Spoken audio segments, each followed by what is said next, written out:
क्रांति की शुरुआत जो है वो दूसरों से उम्मीद रखकर नहीं होती है। क्रांति की शुरुआत होती है खुद क्रांति बनने से।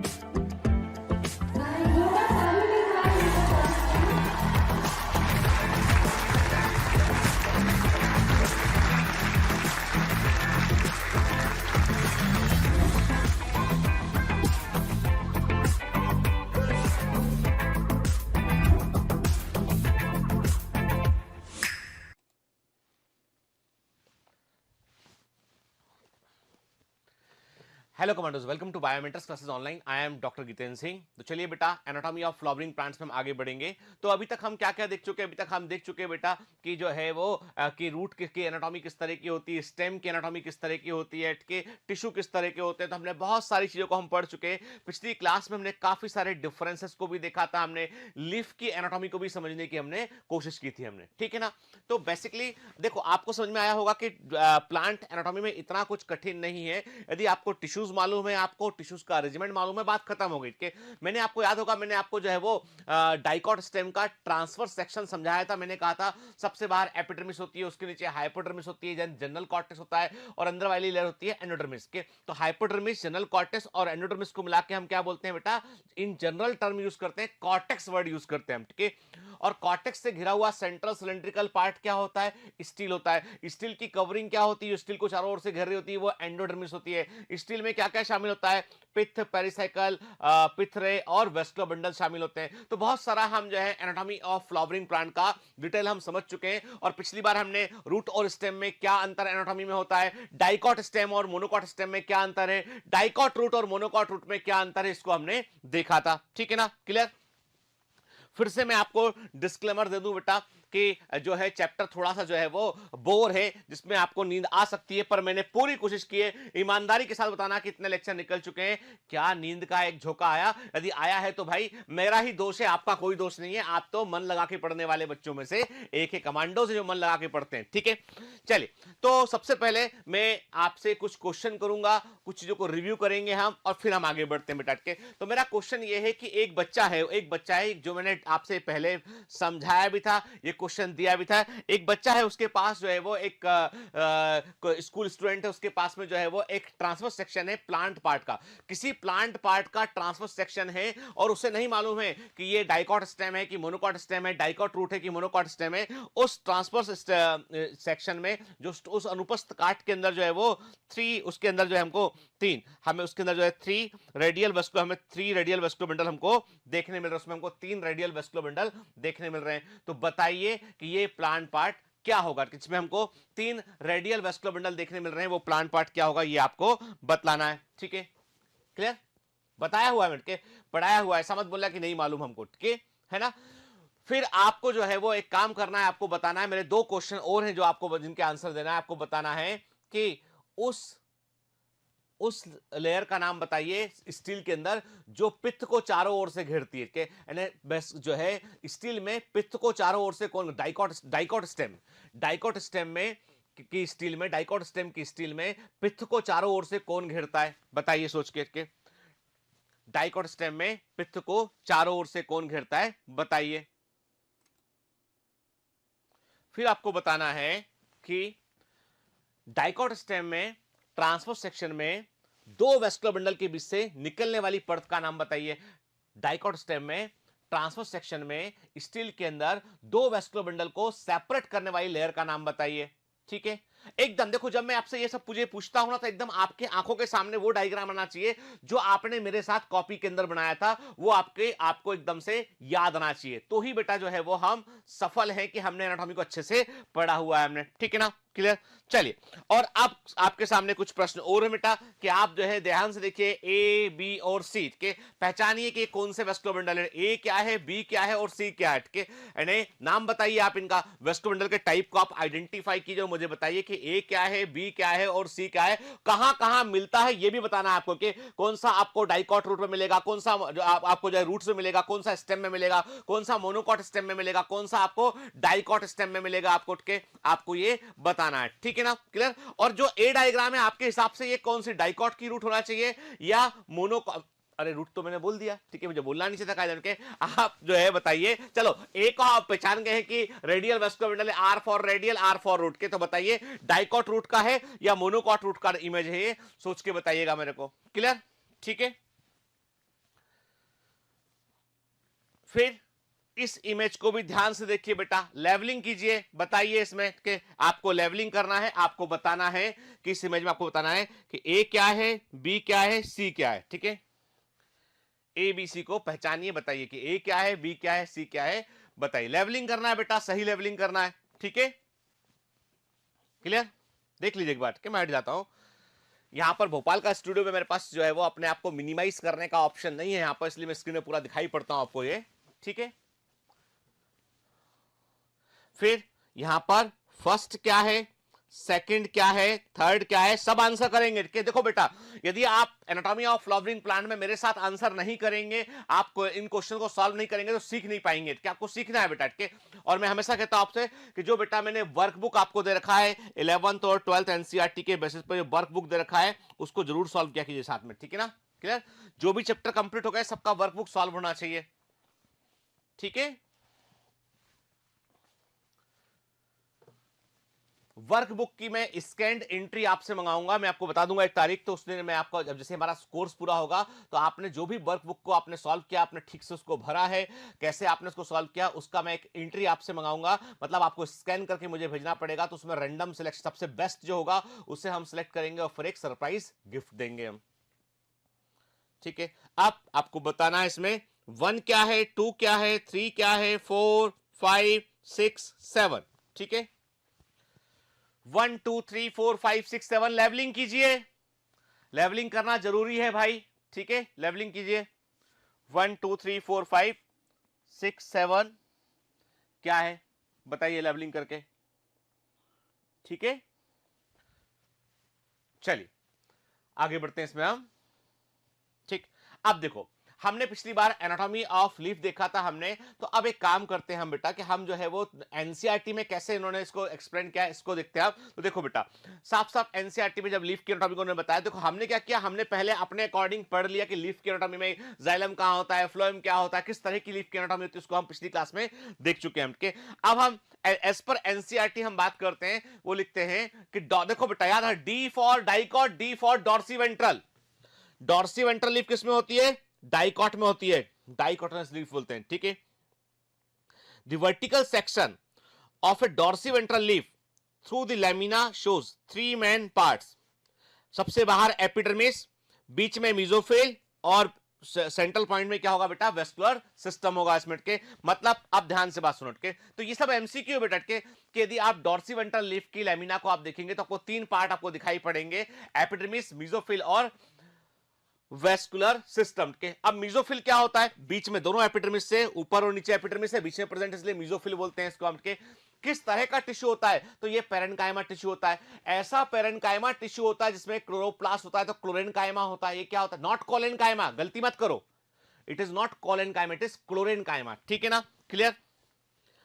The epidermis which cover both the upper surface and the lower surface. Upper surface के लिए क्या वर्ड यूज करते हैं, एडेक्सियल अपर, एबेक्सियल लोअर, भूलना नहीं है, याद रखना बेटे। मैंने आपको कहा था ना बेटा कि एडेक्सियल ऊपर वाला अटके और एबेक्सियल नीचे की तरफ फेस करता हुआ, बना लीजिए के। तो एडेक्सियल अपर सरफेस को फेस करने वाला और एबेक्सियल लोअर सरफेस को फेस करने वाला अटके। ठीक है, और लीफ की एपिडर्मिस के ऊपर क्या होता है बेटा, साफ साफ दिखने वाली क्यूटिकल परत होती है।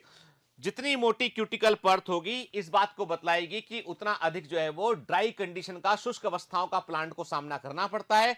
तो वाटर के लॉस को रोकने के लिए वो अपनी क्यूटिकल को मोटा कर लेता है। ठीक है, कुछ बच्चों ने कंप्लेंट किया है सर आपका वॉइस उतना साफ नहीं आ रहा है, और जो मजा हमको पहले वाली वीडियो क्वालिटी में आता था वो नहीं आ रहा। तो मैंने कहा ना बेटा स्टूडियो थोड़ा चेंज है, अभी मैं कुछ दिन के लिए, 1 वीक के लिए भोपाल आया हुआ था।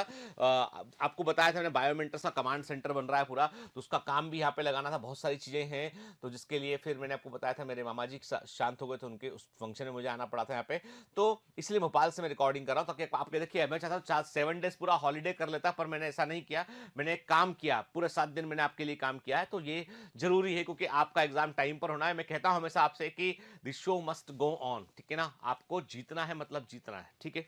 चलिए, तो क्यूटिकल का पाया जाना इस बात की निशानी है कि भाई पौधे को किस तरह की अवस्थाओं का सामना करना पड़ता है। यदि क्यूटिकल एब्सेंट है लीफ में, मतलब प्लांट है हाइड्रोफाइट, यदि लीफ में क्यूटिकल एब्सेंट है तो प्लांट है सबमर्ज्ड हाइड्रोफाइट, पानी में डूबा हुआ हाइड्रोट।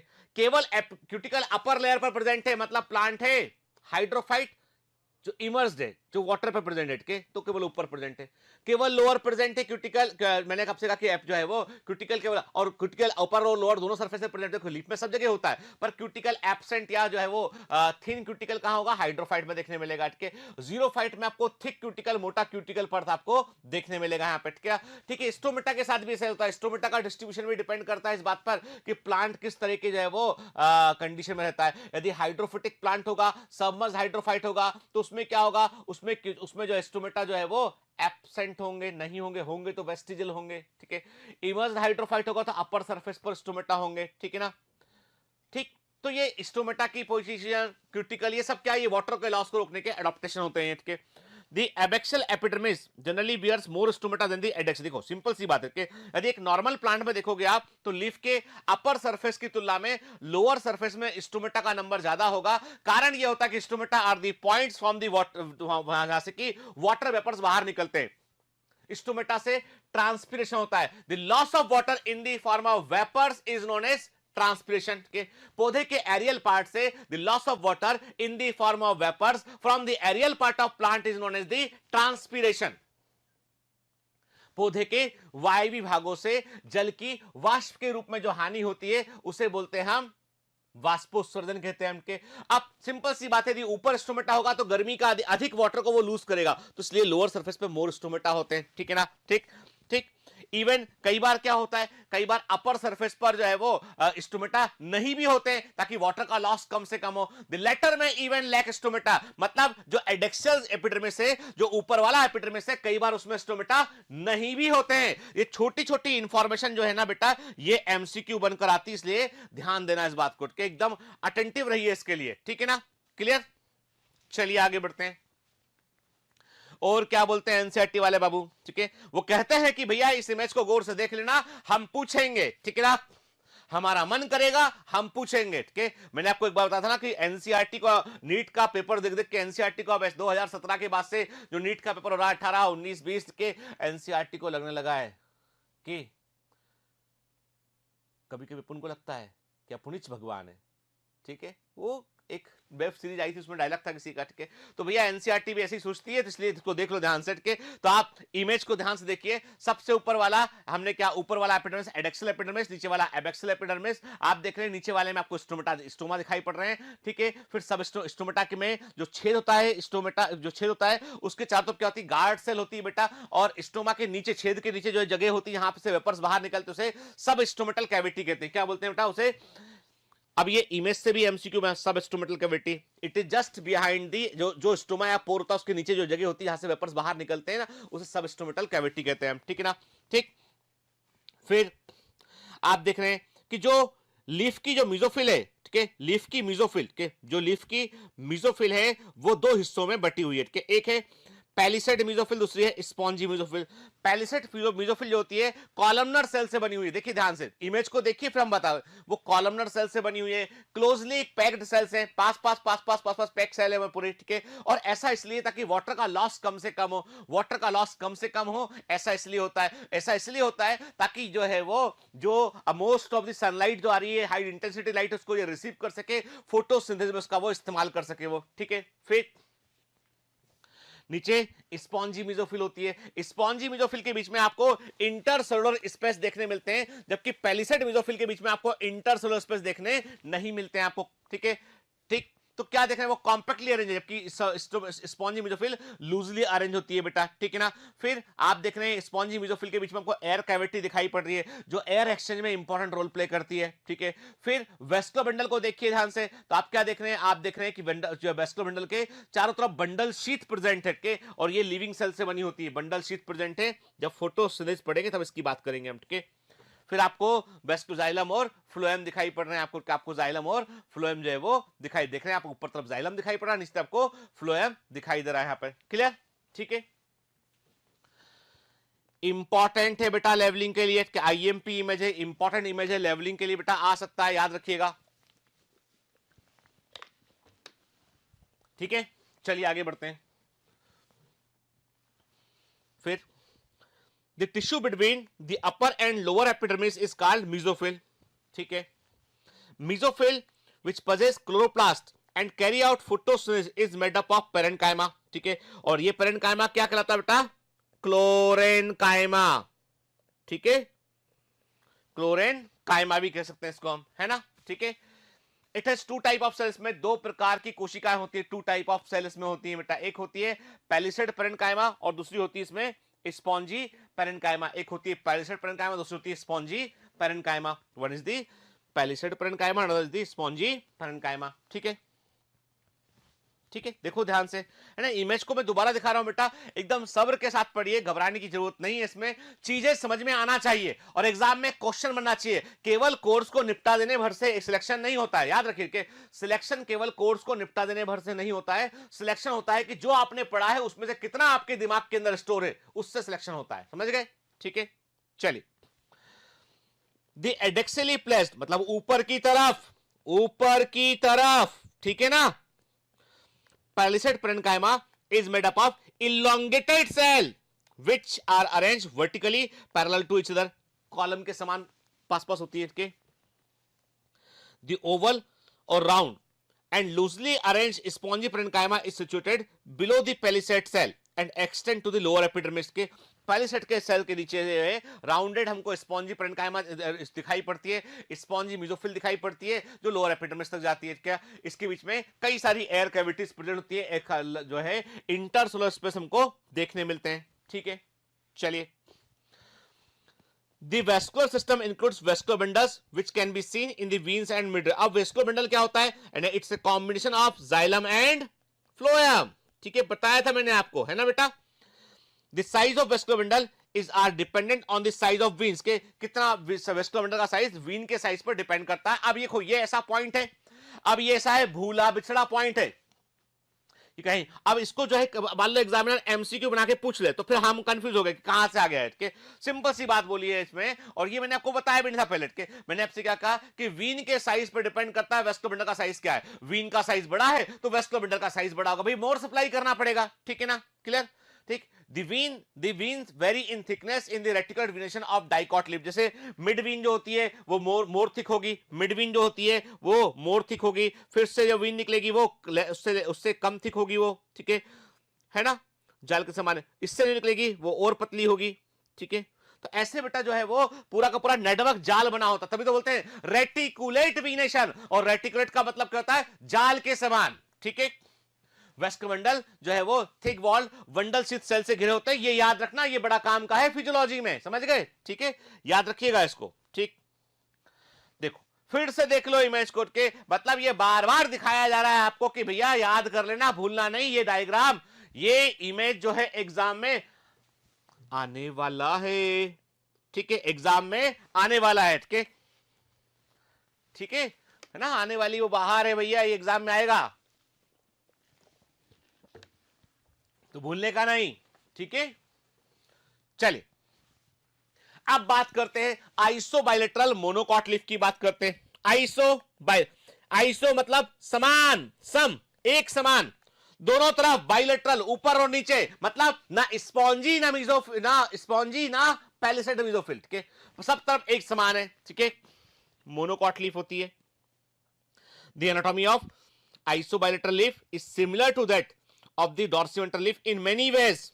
ठीक है, पर याद रखिएगा इस बात को, in an isobilateral leaf the stomata are present on both the surfaces of the epidermis. के देखिए डॉर्सिवेंट्रल लीफ में यह पॉसिबल है कि स्टोमेटा अपर सरफेस पर ना हो, दैट मे बी पॉसिबल, हो भी सकते हैं, कम हो सकते हैं, पर यह बात पक्की है कि स्टोमेटा जो है वो लोअर सरफेस पे हमेशा मिलेंगे आपको डॉर्सिवेंट्रल लीफ में, अपर सरफेस पे ना के बराबर होंगे, कम होंगे या नहीं होंगे। जबकि आइसोबायलेटरल लीफ पे आपको दोनों सरफेस पर स्टोमेटा देखने मिलेंगे और हो सकता है ये बराबर हो। ठीक है, mesophyll is not differentiated into palisade and spongy parenchyma. ये भी साफ साफ बात है कि जो मेसोफिल है वो स्पॉन्जी और पैलिसेड पेरेन्काइमा में डिफरेंशिएटेड नहीं होती है, अलग अलग विभाजित वो नहीं होती है, याद रखिएगा इस बात को। ठीक है, चलिए, है ना। अब इस डायग्राम को भी ध्यान से देखो बेटा, क्या फर्क है इसमें, देखो आप, एडेक्सियल मतलब ऊपर वाला, एबेक्सियल मतलब नीचे वाला, एपिडर्मिस दिखाई पड़ रहा है। फिर क्या देख रहे हो आप, आपको मेसोफिल एक समान दिखाई पड़ रही है। क्या आपको इसमें स्पॉन्जी मेसोफिल अलग से दिखाई पड़ रही है,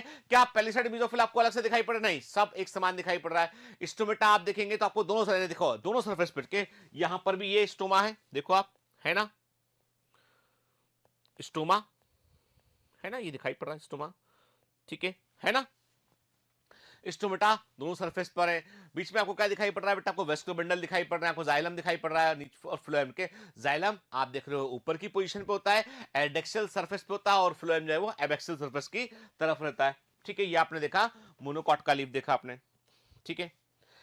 इन grasses certain adaxial epidermal cell along with the vein modified themselves into the large empty looking colorless cell, पानी भरा होता है इनके अंदर, बबल सेल, क्या बोलते हैं, बुलीफॉर्म सेल। मैंने आपको पढ़ाया कि नहीं पढ़ाया, जब हम एपिडर्मल टिश्यू सिस्टम पढ़ रहे थे तो मैं आपको ऑलरेडी बता चुका था बुलीफॉर्म सेल्स के बारे में, और एनसीईआरटी में ये मेंशन है, वेरी वेरी इंपॉर्टेंट।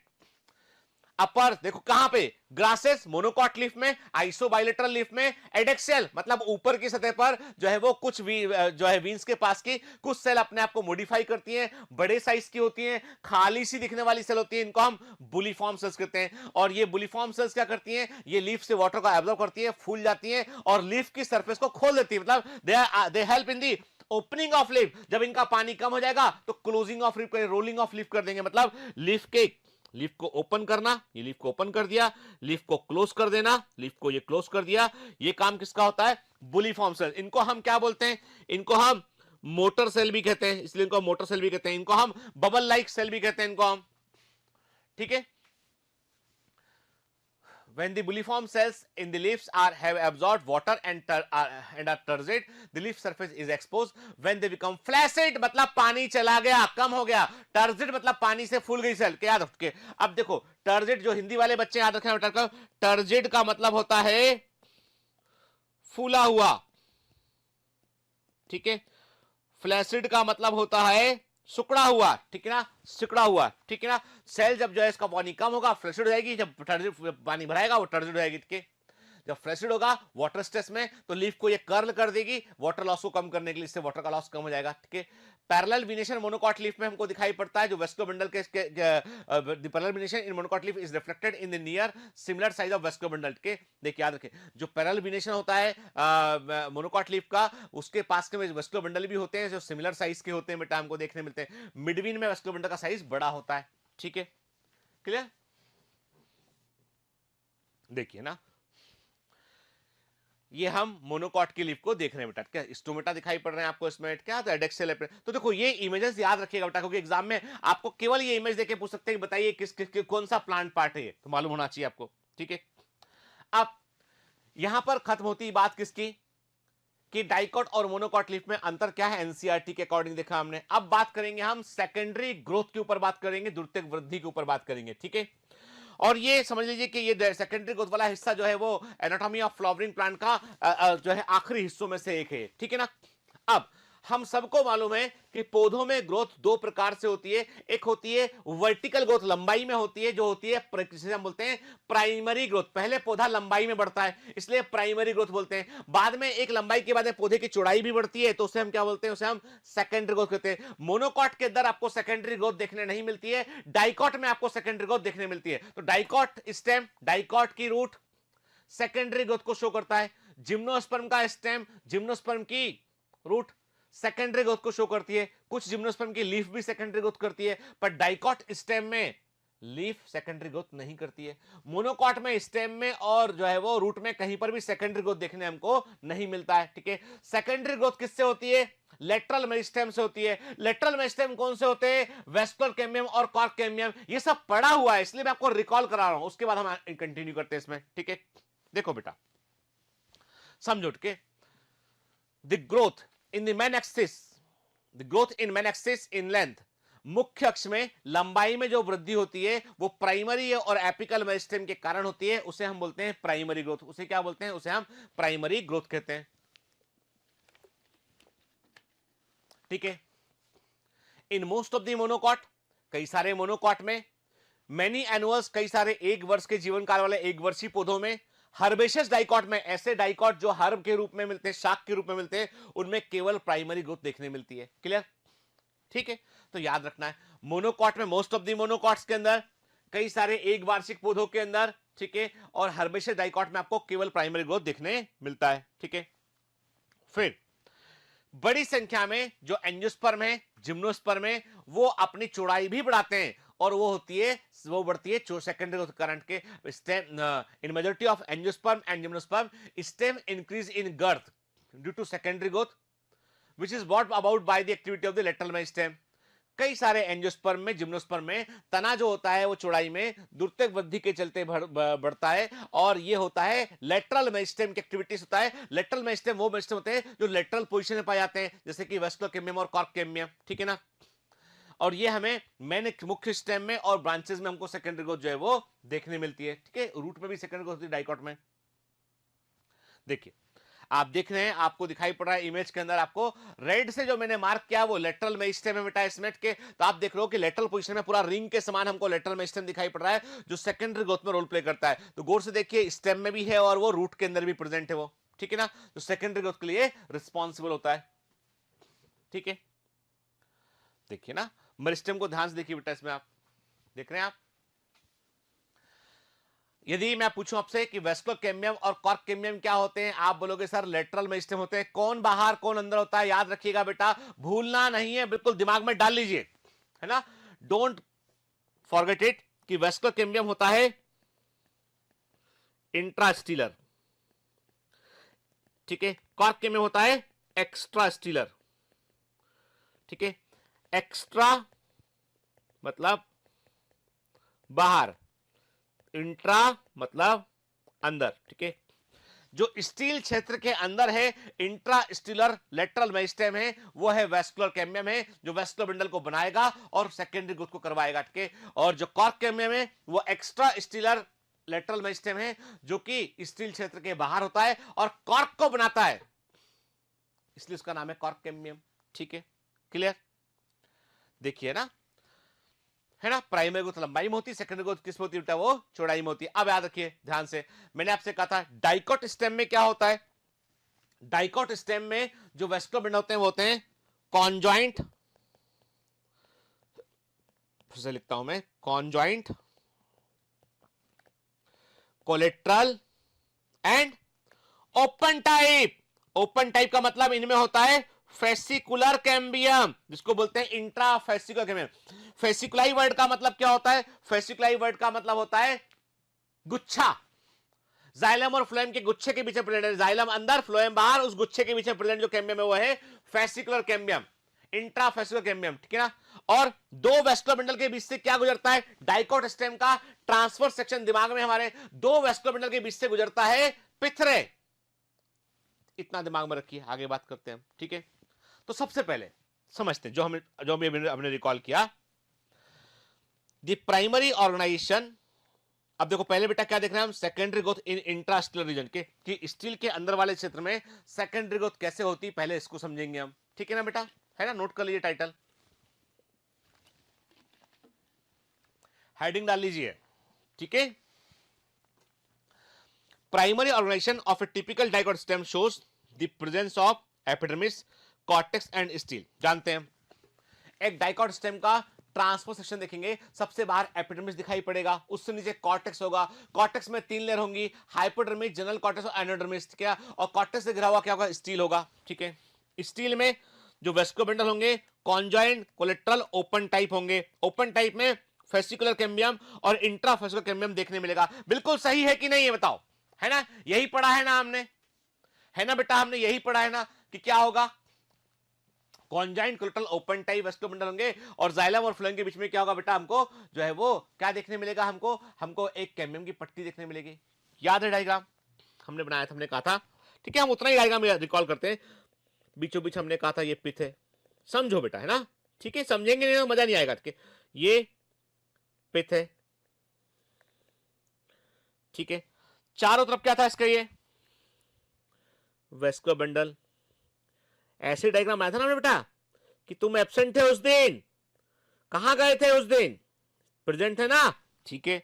फिर बनाया था हमने ये कैम्बियम की पट्टी, कैम्बियम की पट्टी, कैम्बियम की पट्टी, प्राइमरी इन ओरिजिन, शुरू से पाई जाती है ना बेटा, ऐसा बनाया था। फिर कहा था मैंने कि पित्त की कुछ सेल जो है इनके बीच से गुजरेंगी, यहां से सेपरेट, दो वेस्कुलर बंडल को आपस में सेपरेट करेंगी, करेंगी ना ये, समझो, ठीक है। समझो, समझाने की कोशिश करोगे तो समझ में आएगा वो, ठीक है ना, नहीं तो समझ में नहीं आएगा, ठीक है ना बेटा।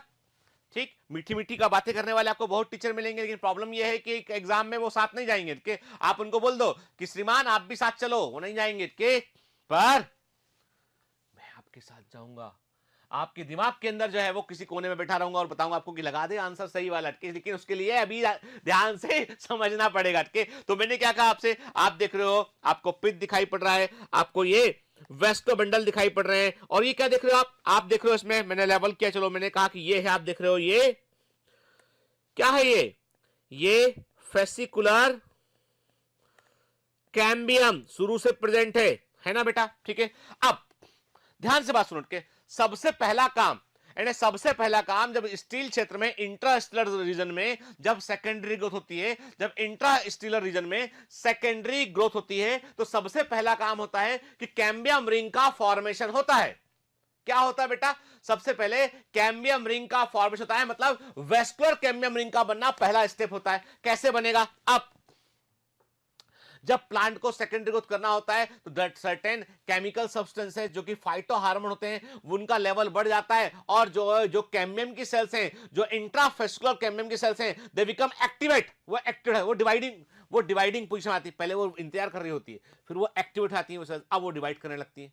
लेकिन जैसे ही वेस्कुलर कैम्बियम रिंग को बनाने का होता है, वो सबसे पहले क्या होता है कि वो फेस्कुलर कैम्बियम की जो सेल्स हैं वो एक्टिवेट होती है, और अपने ठीक सामने वाली जो पिथरे सेल्स हैं, ये क्या सेल्स हैं बेटा, ये तो पित्त था, और ये क्या थी, ये थी पिथरे सेल्स थी, मेडुलरी रे सेल्स थी, इनको हम पिथरे सेल बोलते हैं या मेडुलरी रे सेल बोलते हैं। मेडुला मतलब बीच वाला भाग, पित्त को मेडुला बोलते हैं, पिथरे सेल्स को मेडुलरी रे सेल बोलते हैं, ठीक है। क्या किया, ये हो गई एक्टिवेट, ये हो गई एक्टिवेट, ये सेल्स एक्टिवेट हो गई, एक पट्टी बन गई इनके सामने, इसके सामने सेल्स एक्टिवेट हो गई, एक पट्टी बन गई।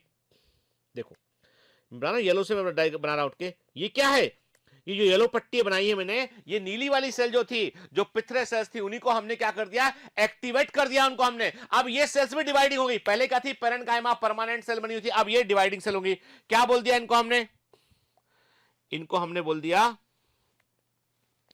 इंटर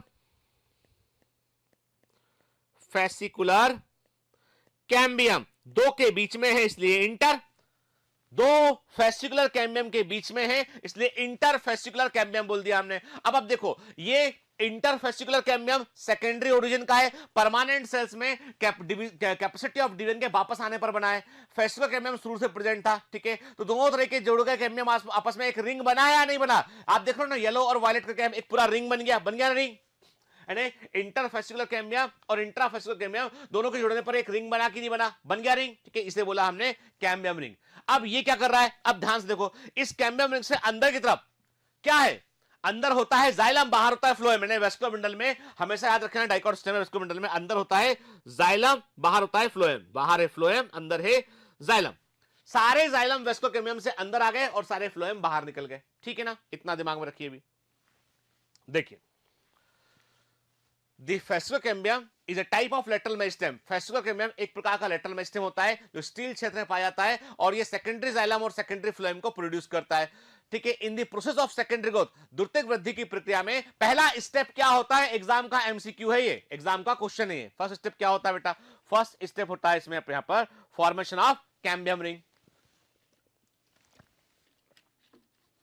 फर्स्ट स्टेप क्या होता है, कैम्बियम रिंग का निर्माण होता है, first step of cambium ring, ठीक है ना, क्लियर। ये एग्जाम का क्वेश्चन है, ठीक। देखिए ध्यान से, अब आपको समझ में आया होगा बेहतर, है ना। देख रहे हैं आप, देखो लेटरल मेरिस्टेम में दो तरह के कैम्बियम है, वेस्कुलर कैम्बियम और कॉर्क कैम्बियम। अभी हम कॉर्क कैम्बियम की बात नहीं कर रहे, हम बाद में बात करेंगे, ठीक है। कॉर्क कैम्बियम जो है वो क्या है बेटा, वो एक्स्ट्रा स्टीलर है, और वेस्कुलर कैम्बियम क्या होता है, इंट्रास्टीलर है। वेस्कुलर कैम्बियम रिंग का फॉर्मेशन किससे होता है, फेस्टिकुलर कैम्बियम और इंटरफेस्टिकुलर कैम्बियम के जुड़ने पर होता है, ठीक है है ना, फॉर्मेशन ऑफ कैम्बियम रिंग।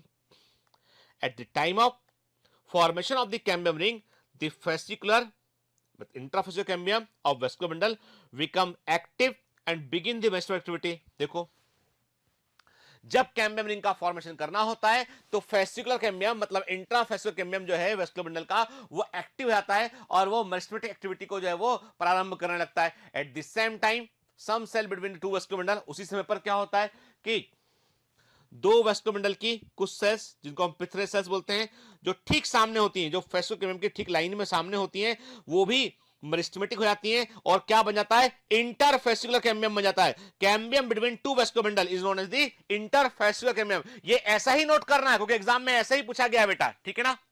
ठीक, जब देखो, जब हमें कैम्बियम रिंग बनाना होता है तो फेसिकुलर कैम्बियम की सेल्स जो है वेस्कुलर बंडल के अंदर, जो फेसिकुलर कैम्बियम उसकी सेल्स एक्टिव हो जाती हैं और वो मेस्टुरेटिव एक्टिविटी करने लगती है। वो पहले से प्रेजेंट थी, वो एक्टिव हो जाएंगी और मेस्टुरेटिव एक्टिविटी करने लगेंगी और डिवाइड करने लगेंगी। और उसी समय पर ऐसी कुछ सेल जो दो वेस्कुलर बंडल के बीच में प्रेजेंट थी, पिथरे सेल्स थी, जो फेसिकुलर कैम्बियम के ठीक सामने लाइन में थी, वो भी मेरिस्टेमेटिक हो जाएंगी और बनाएंगी वो इंटरफेसिकुलर कैम्बियम बनाएंगी। इंटरफेसिकुलर कैम्बियम जो है वो it is present between two vascular bundle. गलती मत करना एग्जाम में, इंटरफेसिकुलर कैम्बियम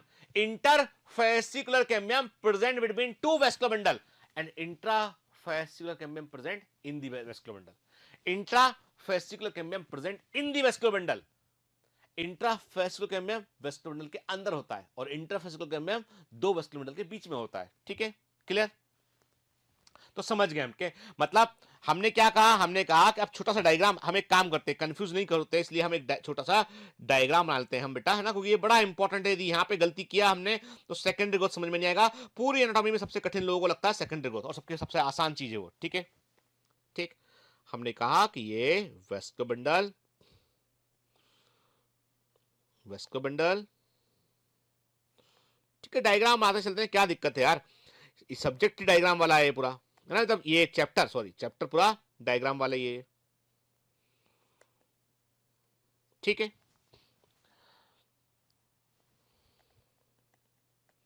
आप भी बना लीजिए साथ में,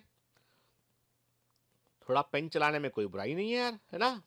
ठीक है, क्या होता है ये जो हम डायग्राम अपने हाथ से बनाते हैं ना, ये हमको याद रह जाते हैं कि ब्रेन के दूसरे हिस्से में स्टोर होते हैं, इसलिए हमको बना लेना चीज के, है ना बेटा।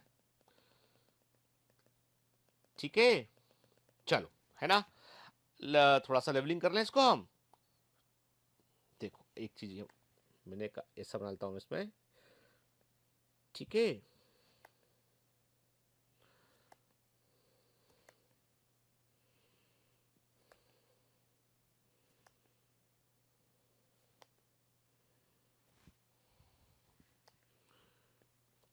ये है फ्लोएम, ये है फेसिकुलर कैम्बियम, ये है जाइलम। ठीक है, तीनों को मिलाकर क्या बन गया, ये बन गया वेस्कुलर बंडल। ठीक है, क्लियर। ठीक, फिर लेबलिंग कर लेते हैं इसमें हम। हमने कहा ये है पिथरे सेल, ठीक है, और बीच में क्या है, ये है पिथ, है ना, बीचों बीच क्या है, पिथ है ना बेटा, समझ में आ रहा है। ठीक, अब क्या हुआ, जब कैम्बियम रिंग का फॉर्मेशन हुआ तो जो फेसिकुलर कैम्बियम है वो सेल्स एक्टिवेट हो गई, अपने ठीक सामने लाइन वाली सेल्स को उन्होंने एक्टिवेट कर दिया, तो ये क्या बन गया, ये पिथरे सेल्स एक्टिवेट हो गई और इन्होंने दो फेसिकुलर कैम्बियम को आपस में जोड़ दिया, दो इंट्राफेसिकुलर कैम्बियम को आपस में जोड़ दिया। क्या बन गया, ये बन गया इंटर फेसिकुलर कैम्बियम। ठीक है, हम यहां भी लेबल करते हैं, हमने लिखा इसको, ये है इंट्रा फेसिकुलर कैम्बियम और ये है इंटर फेसिकुलर कैम्बियम। ठीक है, दोनों को मिला के क्या बन गया, कैम्बियम रिंग बन गया। ठीक है ना? नोट कर लो बेटा, बना लोगे ना तो हमेशा याद रहेगा, बना लोगे तो आपको हमेशा याद रहेगा, गलती नहीं करेंगे एग्जाम में हम, क्योंकि ये बेसिक फंडा है इसका। सारे जाइलम अंदर, सारे फ्लोएम बाहर तरफ। ठीक है ना? क्लियर है ना? चलिए तो आगे बढ़ते हैं इसमें हम। The interfasciocambium join the strip of the intrafasciocambium from the site to form the complete circular ring of cambium। के इंट्राफेसियोकैम्बियम और इंटरफेसियोकैम्बियम आपस में जुड़ जाते हैं और कंप्लीट कैम्बियम रिंग बनती है, इसको हम बोलते हैं वैस्कुलर कैम्बियम कहते हैं। And this is known as the cambium ring which gives rise to secondary tissues in the stelar region. अब ये सेकेंडरी टिश्यू कौन से होते हैं? जो वैस्कुलर कैम्बियम सेकेंडरी टिश्यू बनाएगा तो बनाएगा वो इनसाइड, अंदर की ओर बनाएगा वो सेकेंडरी जाइलम। ठीक है, आउटसाइड बाहर तरफ बनाएगा वो सेकेंडरी फ्लोएम बनाएगा। ठीक है ना? तो मतलब जो सेकेंडरी टिश्यू बनेंगे अंदर तरफ सेकेंडरी जाइलम बनेगा, बाहर सेकेंडरी फ्लोएम बनेगा। अंदर की तरफ सेकेंडरी जाइलम अधिक बनेगा, अधिक संख्या में बनेगा, इसलिए अंदर प्रेशर ज्यादा क्रिएट होगा तो रिंग ब्रॉड हो जाएगा वो। ठीक है, स्ट्रक्चर जो है वो फैल जाएगा वो। ठीक है, देखते हैं। The Vescocambium consists of two type of cells। Vescocambium दो प्रकार की सेल्स से बना होता है बेटा, एक होती है फ्यूजिफॉर्म इनिशियल सेल, दूसरी होती है रे इनिशियल सेल। इसके बारे में भी पहले बात किया हुआ हमने के।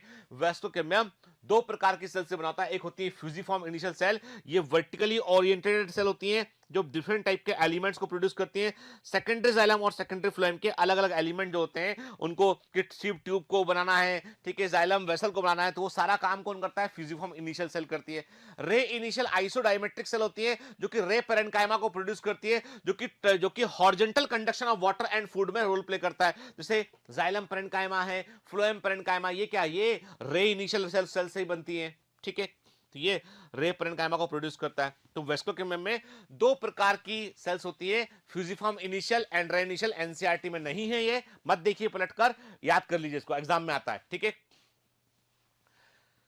Fusiform initial cell vertically oriented cell होती है जो डिफरेंट टाइप के एलिमेंट्स को प्रोड्यूस करती है, सेकेंडरी जाइलम और सेकेंडरी फ्लोएम को, और रे इनिशियल जो है रे पेरेन्काइमा को प्रोड्यूस करती है। क्लियर? चलिए आगे बढ़ते हैं। देखिए, है ना, अब इस इमेज में 3D इमेजेस को दो गौर से देखिएगा।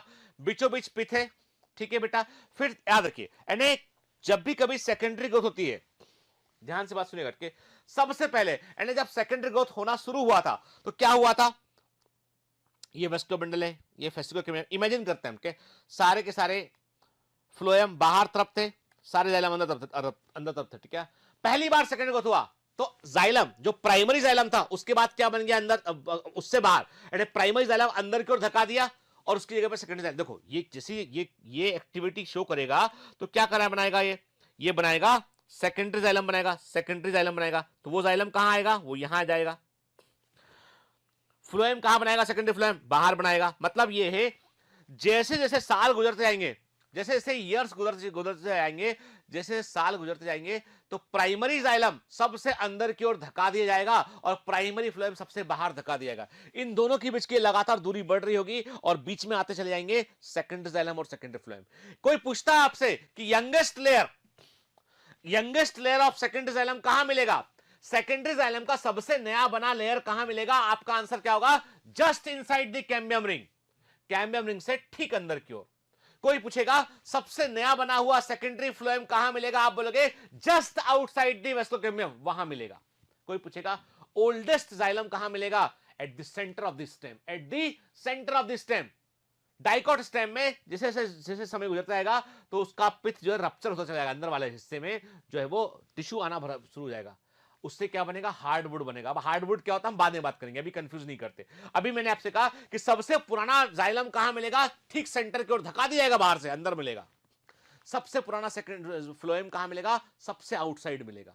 ठीक है ना, इमेजिन कर सकते हैं इसको।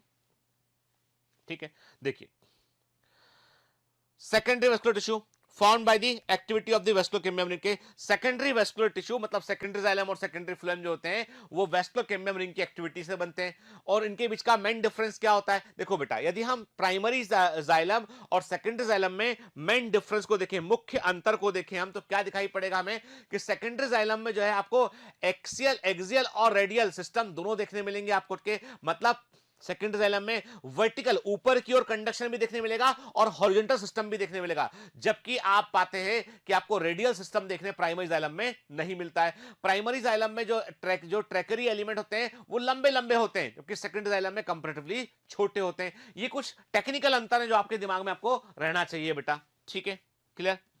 और लेकिन सेकेंडरी फ्लोएम और प्राइमरी फ्लोएम में कोई फंडामेंटल अंतर नहीं होता है, कि सेकेंडरी फ्लोएम और प्राइमरी फ्लोएम में कोई भी फंडामेंटल अंतर नहीं होता है, याद रखिएगा। सारे के सारे सेकेंडरी जाइलम कैम्बियम रिंग से अंदर की ओर होते हैं और हमेशा संख्या में फ्लोएम से अधिक बनते हैं, इसलिए अंदर प्रेशर अधिक होता है स्टेम में और इसलिए स्टेम की चौड़ाई बढ़ जाती है। भाई गुब्बारा क्यों फूलता है? गुब्बारे में आप हवा भरते हो तो बीच में अंदर से प्रेशर बढ़ जाता है तो गुब्बारा का सरफेस फूल जाता है। समझ लीजिए कि हवा की बजाय यहां पे सेकेंडरी जाइलम को भर रहे हैं, इसलिए ये तना फूल जाएगा, फैल जाएगा चारों तरफ के। सारे सेकेंडरी जाइलम कैम्बियम रिंग से इनसाइड होते हैं और ये संख्या में फ्लोएम से अधिक बनते हैं। Youngest layer of secondary xylem just below the cambium ring. Very very important, exam का एमसीक्यू इसलिए पूछा था मैंने आपसे के सेकेंडरी जाइलम का सबसे नया परत कहां होगा? कैम्बियम रिंग से ठीक अंदर होगा। और oldest layer of xylem, xylem का सबसे पुराना परत कहां होगा? वो कैम्बियम रिंग से बहुत दूर होगा, के सेंट्रल में होगा, केंद्रीय स्थान में होगा, वो सबसे काफी दूर होगा, उससे सेंटर में होगा वो, और केंद्रीय स्थान में हमको वो देखने मिलेगा। क्लियर, ठीक है, देखा हमने ये, ठीक। फिर ऑल द सेकेंडरी, सारे के सारे सेकेंडरी फ्लोएम कहां होंगे बेटा? सभी सेकेंडरी फ्लोएम कहां होंगे? ऑल द सेकेंडरी फ्लोएम, सभी सेकेंडरी फ्लोएम कहां देखने मिलेंगे हमको ये देखने मिलेंगे जस्ट हमको ये आउटसाइड द कैम्बियम रिंग देखने मिलेंगे। और याद रखिए हमेशा सेकेंडरी जाइलम से संख्या में ये कम बनते हैं। कि youngest layer of secondary phloem, secondary phloem की यंगेस्ट लेयर कहां होगी? Just outside the cambium ring, cambium ring से ठीक आउटसाइड जो है क्या होगी बेटा? जो हम कहते हैं कि वहां पर जो है सेकेंडरी फ्लोएम की जो है वो यंगेस्ट लेयर कहां होगी? वो just outside the cambium ring, cambium ring से ठीक आउटसाइड होगी वो, ठीक है ना। जबकि oldest layer of secondary phloem क्या होगी? At the periphery, for away from the cambium ring, cambium ring से काफी दूर होगी वो, पेरिफेरी की तरफ होगी। क्या बेटा? जो सेकेंडरी फ्लोएम की जो ओल्डेस्ट लेयर होगी वो काफी दूर होगी, आउटसाइड होगी वो। Clear?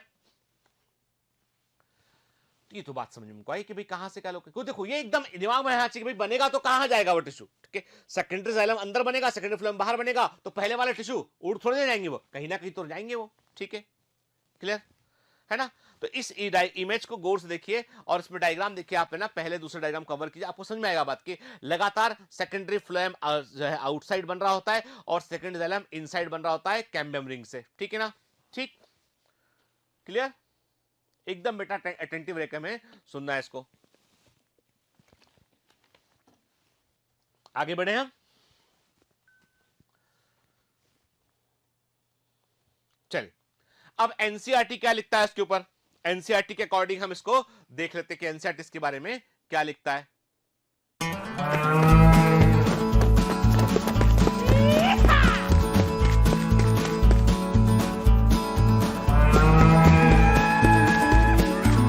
Hi, sorry to disturb you in between lecture. But it's important to inform you. You should download Biomentors app from Google Play Store. We need your support, so please take subscription to become an official commando of Biomentors. Bye bye. Continue your lecture.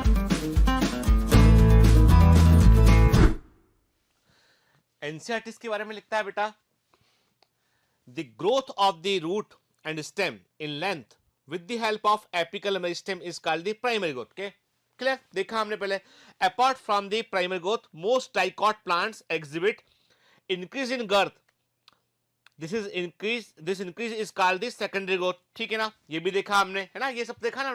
देखो अब हम समझ चुके already फंडा हम, उसके बाद हम एनसीईआरटी ने क्या बताया इसके बारे में उस पर हम बात कर रहे हैं हम, ठीक है ना, क्लियर। चलिए, the tissues involved in secondary growth are of two lateral meristem, एक होता है वेस्कुलर कैम्बियम, दूसरा होता है कॉर्क कैम्बियम, ये भी देखा हमने, है ना। फिर एनसीईआरटी ने क्या लिखा? देखो बेटा एनसीईआरटी की एक एक लाइन हमें ध्यान रखना चाहिए। Vascular cambium, the meristematic layer that is responsible for cutting of vascular tissues, जो वेस्कुलर टिश्यू को बनाने वाली मेरिस्टेमेटिक लेयर है उसे हम क्या बोलते हैं? उसे हम वेस्कुलर कैम्बियम कहते हैं, ठीक है। एक यंग स्टेम में क्या होता है कि सिंगल लेयर कैम्बियम की हमें जाइलम और फ्लोएम के बीच देखने मिलती है, बाद में ये बनाती है कंप्लीट रिंग। क्या लिखा है? In the young stem it is present in patches as a single layer between xylem and phloem, later it form complete ring. कौन सा रिंग बेटा? वेस्कुलर कैम्बियम रिंग की बात कर रहे हैं हम, ठीक है ना, क्लियर, ठीक। फॉर, अब देखो ये बिल्कुल हम एनसीईआरटी वर्ड टू वर्ड देख रहे हैं, जो समझा है ना हमने वही एनसीईआरटी में लिखा है ना। तो हमने समझने के बाद एनसीईआरटी को सिंपलीफाई आती है। एनसीईआरटी क्या हमारे, हम समझने के बाद में एनसीईआरटी सिंपल समझ में हमको आती है। Formation of cambial ring in dicot stem. The cells of the cambium present between primary xylem and primary phloem is the intrafascicular cambium. अंदर प्रेजेंट था ये। In cells, the cells of medullary ray, मतलब pith ray cells की बात कर रहे हैं। Adjoining these intrafascicular cambium, जो इंट्राफेसिकुलर कैम्बियम के ठीक सामने आमने सामने होती हैं, वो मेरिस्टेमेटिक हो जाती हैं और क्या बनाती हैं? इंटरफेसिकुलर कैम्बियम बनाती हैं। और इससे क्या बन जाता है? दस ए continuous ring of cambium is formed. और इसको क्या बोलते हैं? इसको हम वेस्कुलर कैम्बियम रिंग कहते हैं, ठीक है। फिर एक्टिविटी ऑफ कैम्बियम रिंग की बात करते हैं। The cambium ring become active and begins to cut off new cells, नई सेल्स को बनाती है इनर और आउटर साइड। ध्यान से बात सुनेगा, साफ साफ लिखा है बेटे।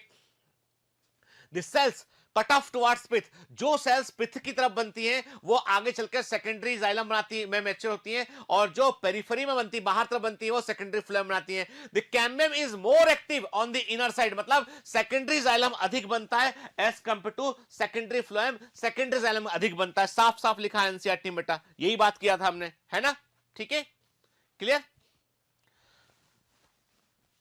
आगे बढ़ते हैं इसमें।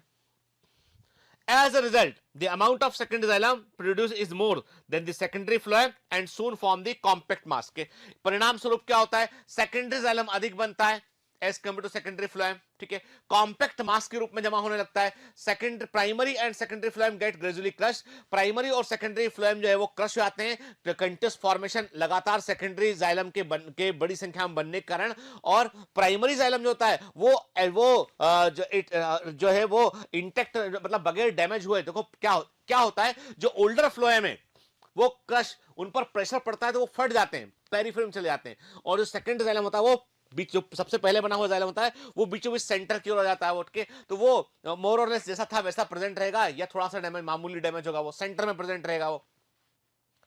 Eight some places the cambium form a narrow band of parenchyma, कुछ जगह पर। अब ये क्या बात कर रहा है? वो बोल रहा है आपसे, मैंने कहा था ना फ्यूजिफॉर्म इनिशियल और रे इनिशियल दो तरह की सेल होती है। रे इनिशियल क्या बनाती है? रे पेरेन्काइमा बनाती है, तो उसको एनसीईआरटी ने ऐसे लिखा है।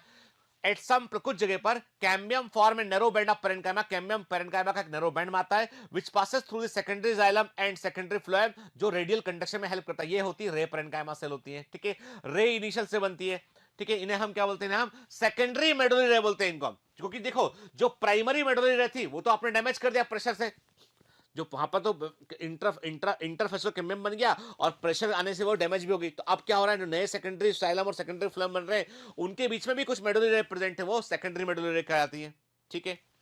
देखिए इमेज को ध्यान से, है ना, डायग्राम बेटा जो है वो ध्यान से देखिएगा इसका, है ना। तो फर्स्ट डायग्राम में आपको दिखाई पड़ रहा है कि सेकेंडरी ग्रोथ अभी शुरू नहीं हुआ है, तो आप देख रहे हो आपको पिथ दिखाई पड़ रहा है, आपको जो है वो रे पेरेन्काइमा दिखाई पड़, आपको जो है वो पिथरे सेल दिखाई पड़ रही है। फिर क्या देख रहे हो आप? आपको जो है वेस्कुलर बंडल दिखाई पड़ रहा है, बीच में कैम्बियम की वेस्कुलर कैम्बियम की फेसिकुलर कैम्बियम की पट्टी दिखाई पड़ रही है।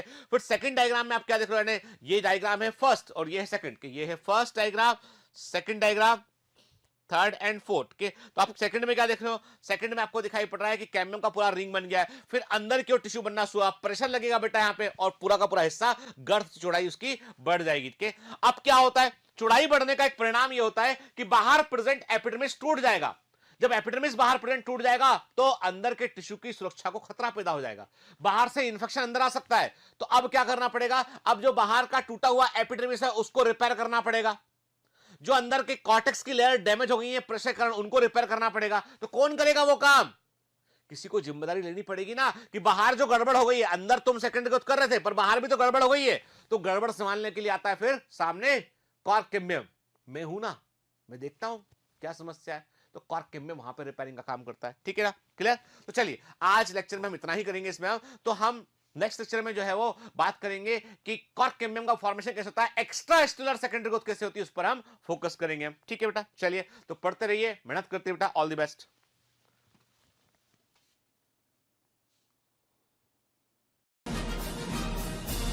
Hi. To become an official commando of Biomentors, join us at www.biomentors.online. Here you can solve daily practice papers, an online test. You can download performance enhancement sheets. You can track your progress. You can interact with other fellow commandos. Join us and prepare yourself. It's a commando training for your success. Download BioMentors online app from Google Play Store.